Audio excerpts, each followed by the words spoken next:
जय श्री गणेश। महाशक्तिशाली गणेश महाराज का एक मंत्र जो आप जाप करते हैं तो आपको बहुत ही शक्ति प्रदान होती है। आपके जो भी मनोरथ है, जो भी कार्य आप करना चाहते हैं वो पूरे होते हैं।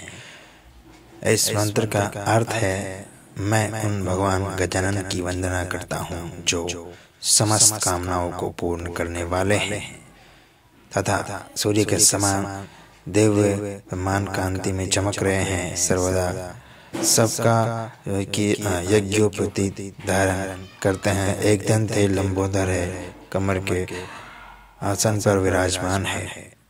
तो ये मंत्र बहुत शक्तिशाली है। ये मंत्र आप सुन भी सकते हैं, जाप भी कर सकते हैं। गणेश महाराज के दिन, बुधवार के दिन सुबह शाम आप ये मंत्र जाप भी कर सकते हो, सुन भी सकते हो। आपको अच्छा लाभ प्राप्त होगा।